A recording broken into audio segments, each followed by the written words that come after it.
All right, so let's get into this deep dive based on the sources you've shared. We're focusing today on some really sad news. It's about the recent passing of Khadiyah Lewis, or Katie Lewis. Yes, and the main source we have here is an article from People magazine. Exactly. So our goal is really to unpack what this specific article tells us. Yeah. What are the key details? What insights does it offer about her passing? We want to pull those out for you. Okay. So first things first, the headline fact from the People piece. Khadiyah Katie Lewis, who many, might recognize from Love and Hip Hop Atlanta, has passed away. At 44, right. Yes, 44 years old. The article states she died on May 30th. And what's interesting, or perhaps notable, is how the article says the news was actually confirmed. Mm-hmm. It gives us a little window into how the family first shared this. It says her brother, Jay, confirmed it. Right, to the Shade Room, and specifically on May 30th. The very same day the article reports she passed. That detail about how it was confirmed, that's quite specific. It is, and the article includes a quote from Jay, too. It really hits home the family's immediate feelings. What did it say? He's quoted saying, "This has been an extremely emotionally devastating time.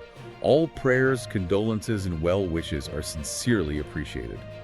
Just, conveying that rawness. Yeah, absolutely. And the source, it also brings in words from another brother, Elijah Enigdidian. Ah, yes. Shared later, wasn't it? On social media. Exactly. It adds another sort of personal layer of tribute. And his words are really quite powerful. The article shares quotes like, "Been at a loss for words for some days now." And to think that I'll ever have the words to describe the person you've been and the legacy that you left behind would be erroneous. Wow.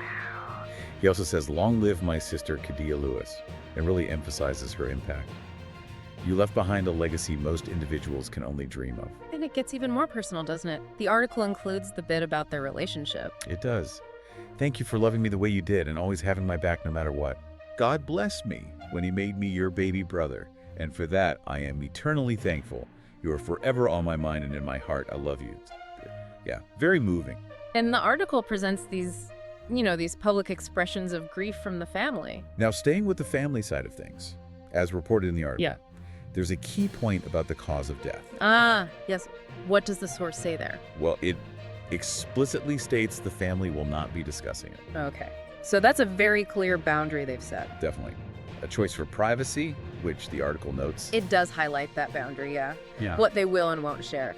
But the article does give some details about the services, right? Yeah. Based on the family's plan. Yes. It mentions the funeral is planned for June 11th Where at? in Oklahoma City at the Earl M. Temple Memorial Chapel. And it also says the family is planning a Zoom memorial service, too. Okay, so providing different ways for people to pay respects, according to the report. Exactly. Yeah. Now, shifting gears a bit to how many people might know her, reality TV. Right, Love and Hip Hop Atlanta. The article connects her directly to that. Absolutely. It notes she was on season 3, during her relationship with Yung Joc. And then became a supporting cast member later. Season 4, yeah. Yeah. That's the public platform many would associate her with. But the article, interestingly, also touches on another side of her life. It pulls from her social media how she described herself professionally. Oh, yeah. Like what? Well, it lists her self-description as entrepreneur, speaker, consultant, accountant. Yeah, okay. Quite a few hats there. And also branding ambassador. It paints a picture, beyond the reality show. Does it get more specific with the businesses? It does. According to the People article, it says she owned 3 different businesses. Oh, really? Yeah, a real estate investment firm, a consulting agency, and a financial services company. Wow. Okay, so that definitely adds, like you said, another dimension reported in the source. It does, and it's sort of fascinating how the article lays out these different pieces, isn't it? You've got the TV persona, the very private family grief, which becomes semi-public through these confirmations and tributes, and then these details about her professional life, her businesses. It really makes you think about the multiple facets of someone, especially when they've been in the public eye. Yeah, it shows the sources trying to capture more than just, the basic facts. It gives details that touch on both the public figure and glimpses into her private world, especially through how her family is reported to be handling things. Exactly. So let's just pull back and recap what we've drawn from this People article. The central point, sadly, is Khadiyah Katie Lewis passing at 44 on May 30th. Confirmed by her family, who, as the article reports, shared some really poignant tributes and details about services. Right, while also making that clear choice, noted in the article, not to share the cause of death. And we saw how the source connects her to love and hip-hop, Atlanta, her public face for many. But also includes those details from her social media about being an entrepreneur, owning multiple businesses, adds layers to the picture presented. And just to reiterate, all of this information, everything we've discussed, comes directly from that People article you provided for this deep dive.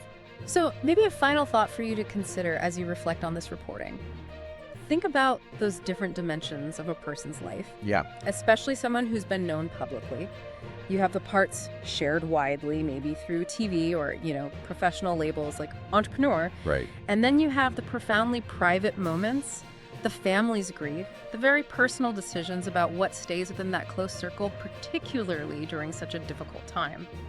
The way this article reports on Khadiyah Lewis's passing, it really touches on both of those worlds.